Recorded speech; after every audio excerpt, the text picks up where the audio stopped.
বৃহস্পতিবার দুপুরে গুজরাটের আহমেদাবাদে ভয়াবহ বিমান দুর্ঘটনায় 241 জনের মৃত্যু হয়েছে।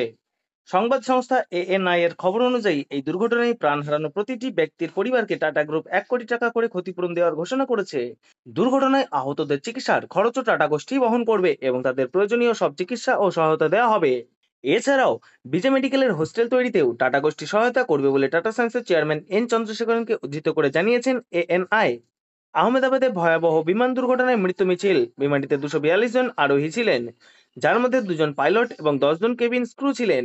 বিমানটিতে 169 জন ভারতীয়, 53 জন ব্রিটিশ, 7 জন পর্তুগিজ এবং 1 জন কানাডিয়ান নাগরিক ছিলেন। বৃহস্পতিবার সন্ধ্যায় পুলিশ নিশ্চিত করেছে যে বিমানটিতে থাকা 242 জনের মধ্যে 241 জন যাত্রী দুর্ঘটনায় মারা গেছেন।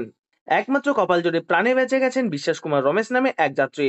বৃহস্পতিবার আহমেদাবাদ থেকে লন্ডনের গাডাউট বিমানবন্দরের উদ্দেশ্যে যাওয়া এয়ার ইন্ডিয়ার একটি বোয়িং 787 ড্রিমলাইনার থেকে ওড়ার কিছুক্ষণ পরেই ভেঙে পড়ে। আহমেদাবাদী বিমান দুর্ঘটনাস্থলে উদ্ধার ও ত্রাণ কাজের জন্য এনডিআরএফ, বিএসএফ ও জাতীয় দুর্যোগ প্রতিক্রিয়া বাহিনী রয়েছে। ফেডারেল বাহিনীর একজন কর্মকর্তা জানিয়েছেন, দুটি এনডিআরএফ দল আহমেদাবাদ বিমানবন্দরের কাছে ঘটনাস্থলে পৌঁছেছে এবং আরও 4টি দল তাদের পথে রয়েছে। বিএসএফ এর একজন কর্মকর্তা জানিয়েছেন, বাহিনীর সীমান্ত সদর দপ্তর থেকে 2টি সীমান্ত সুরক্ষা বাহিনীর দলকেও দুর্ঘটনাস্থলে পাঠানো হয়েছে।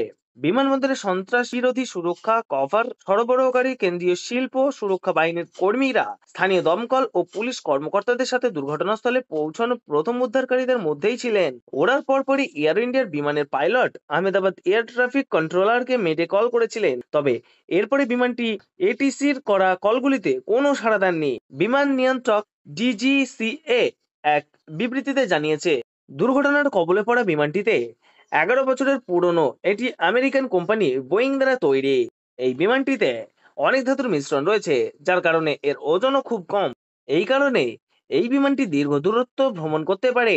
এর পাশাপাশি এর জ্বালানি খরচও কম। এই কারণেই বিশ্বের প্রতিটি বড় বিমান সংস্থা এই বিমানটির ব্যবহার করে। এই বিমানটি সাধারণত 200 থেকে 300 যাত্রী বইতে পারে এবং এর সর্বোচ্চ গতি 8,500 নটিক্যাল মাইল পর্যন্ত। বিমান দুর্ঘটনার খবর পাওয়ার পরপরই বিজয়ওয়াড়ার থাকা অসামরিক বিমান পরিবহন মন্ত্রী রামমোহন নাইডু আহমেদাবাদে পৌঁছেছেন।